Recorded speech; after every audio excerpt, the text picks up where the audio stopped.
जिन लोगों का uric acid बढ़ गया है वो परेशान बिल्कुल ना हो, क्योंकि यूरिक एसिड भी कंट्रोल किया जा सकता है डाइट में कुछ थोड़ी सी चेंजेस करने से, कुछ थोड़ी सी लाइफस्टाइल में चेंजेस करने से।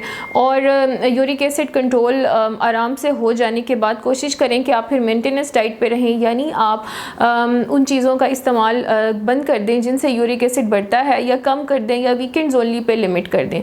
सो यूरिक एसिड बेसिकली बढ़ता क्यों है? क्योंकि आप ऐसी खुराक खा रहे होते हैं जो प्योरीन रिच है। अब जो प्योरीन रिच खुराक है या प्योरीन रिच फूड्स हैं, वो जब ब्रेक डाउन होती हैं बॉडी में, टूटती हैं जाके, तो जो उसका वेस्ट प्रोडक्ट बनता है दैट इज़ यूरिक एसिड। सो अगर हमने यूरिक एसिड को कंट्रोल करना है तो द की पॉइंट इज़ कि आपने ऐसी खुराक का इस्तेमाल करना है जो प्योरीन रिच ना हो। अब अगर आप मुझसे पूछें कि प्योरीन रिच डाइट क्या है, तो मैं आपको ये बताऊंगी कि रेड मीट जो है वो प्योरीन रिच है, अल्कोहल जो है वो प्योरीन रिच है, लेकिन इसके साथ कुछ मुरगन ग़ज़ाएँ जो हैं, ये हम जो बहुत ज़्यादा ग्रेवी वाली ग़ज़ाएँ होती हैं और बहुत ज़्यादा ऑयल वाली होती हैं, वो भी प्योरीन रिच होती हैं। लेकिन अगर हम इनको कंट्रोल कर लें, हम इन चीज़ों का इस्तेमाल ना करें, तो होगा क्या?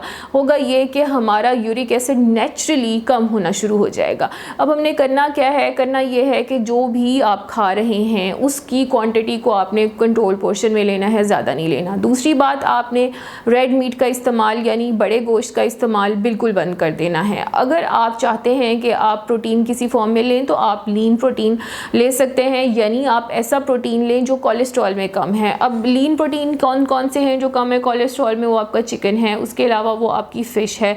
तो आप फ़िश और चिकन को मल्टीपल फॉर्म्स में इस्तेमाल कर सकते हैं। आप इसको हल्का नमक मिर्च लगा के स्टीम कर सकते हैं, बेक कर सकते हैं, इसका बारबेक्यू बना सकते हैं, जिस भी फॉर्म में आपको पसंद है। लेकिन कोशिश करें कि आपने इसको फ्राई नहीं करना, बहुत ज़्यादा मसालों का इस्तेमाल नहीं करना। उसके बाद आप आ जाएँ, अगर आप फ्रूट्स और वेजिटेबल्स की तरफ, आप फ्रूट्स एंड वेजिटेबल्स जितने चाहे इस्तेमाल कर सकते हैं। कोशिश करें कि जब आप दोपहर का खाना अपने लंच की प्लेट बनाते हैं तो आपने उसमें जो प्रोटीन अपना ऐड किया है उसके साथ हाफ़ प्लेट जो है आपकी वो वेजिटेबल्स की हो, यानी सलाद की हो। तो जो मौसमी सलाद है जो उस वक्त अवेलेबल है, कोशिश करें कि हाफ़ प्लेट वो सैलेड की हो। उससे होगा क्या कि आपका जो फाइबर कंटेंट है वो बढ़ जाएगा। आप कोलेस्ट्रॉल नील डाइट ले रहे हैं, उसमें किसी किस्म का कोलेस्ट्रॉल नहीं है और वो बहुत ज़्यादा हेल्दी है, फाइबर रिच डाइट आपके यूरिक एसिड को कम करने के लिए। इसके बाद कुछ ऐसी चीज़ें जैसे सोया बीन्स हैं या बीन्स हैं, वो भी बहुत हेल्पफुल हैं। बीन्स आप मुख्तलिफ फॉर्म्स में ले सकते हैं, रेड बीन्स हैं, वाइट बीन्स हैं।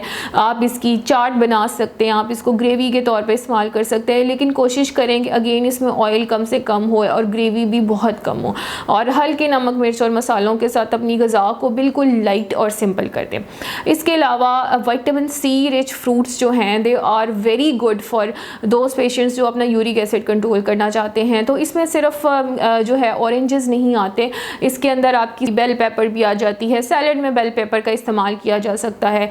इसके अंदर आपके मैंगोज़ भी आ जाते हैं, वो भी विटामिन सी रिच होते हैं। सो मुख्तलिफ फ्रूट्स हैं जो विटामिन सी रिच हैं, वो आपकी जो प्योरीन कंटेंट ज़्यादा है बॉडी में उसको कम करते हैं आहिस्ता आहिस्ता।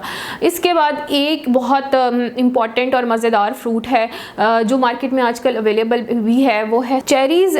जो हैं उनमें क्वर्सेटिन पाया जाता है। क्वर्सेटिन एक ऐसा सब्सटेंस है जो यूरिक एसिड को कम करता है। तो जब आपको मार्केट में फ्रीली चेरीज़ अवेलेबल हों, कोशिश करें कि उनको ख़रीद के इस्तेमाल करें और अपनी एवरीडे लाइफस्टाइल में इनकलकेट करें। अगर आपको फ्रोज़न चेरीज़ अवेलेबल हैं तो उसके ऊपर उसकी एक्सपायरी डेट देख के आप उसको इस्तेमाल कर सकते हैं। अब हम बात कर लेते हैं कि कौन सी चीज़ें हैं जो आपने अवॉइड करनी है अगर आपकी बॉडी में यूरिक एसिड बढ़ रहा है या अलार्मिंगली हाई हो चुका है। तो इसमें आपने सबसे पहले ध्यान करना है कि आपने फुल चीज़ जो सैचुरेटेड फैट्स होते हैं या चीज़ होती है, इसका इस्तेमाल बिल्कुल नहीं करना।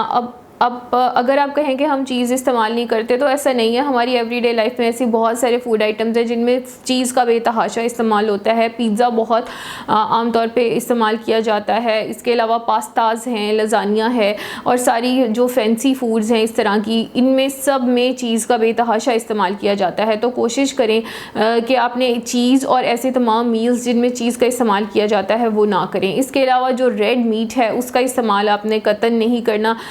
एटलीस्ट उस वक्त तक जब तक आपके जो यूरिक एसिड लेवल्स हैं वो नॉर्मल नहीं हो जाते। इसके अलावा आपने शुगरी ड्रिंक्स जैसे सोडा है, इसके अलावा स्पोर्ट ड्रिंक्स हैं, फिज़ी ड्रिंक्स हैं, इनका इस्तेमाल कतई नहीं करना। इनके इस्तेमाल से भी जो फैटी लिवर है, इनके इस्तेमाल से भी यूरिक एसिड जो है वो बहुत ज़्यादा बढ़ जाता है और ये आपकी बॉडी को नाकाबिले तलाफ़ी नुकसान पहुँचाते हैं। चूँकि हमें इन चीज़ों को इस्तेमाल करने की आदत बहुत ज़्यादा है और हम अपने इसे खुराक का हिस्सा समझते हैं। कुछ लोग तो खाने के साथ जब तक कोल्ड ड्रिंक ना हो वो खाने को पसंद नहीं करते कि मेरे पास आज खाने के साथ कोल्ड ड्रिंक नहीं है। सो avoid cold drinks, avoid Fiji drinks, avoid sports drinks.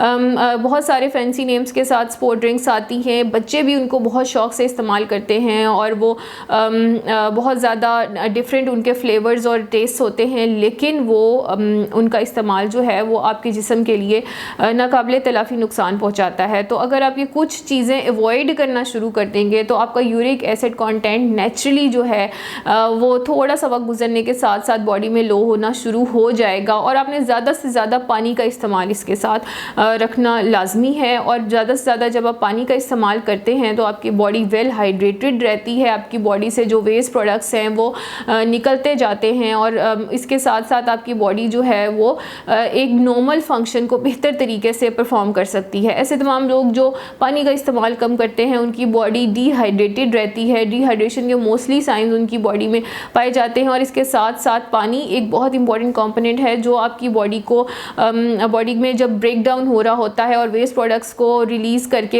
Eliminate करने में एक मेजर रोल प्ले करता है। तो अगर आपकी बॉडी में पानी की कमी है तो वो प्रोसेस भी इफ़ेक्ट होता है। सो ये कुछ बातें हैं जिन पे आप अमल करके आपका यूरिक एसिड काफ़ी हद तक कंट्रोल कर सकते हैं।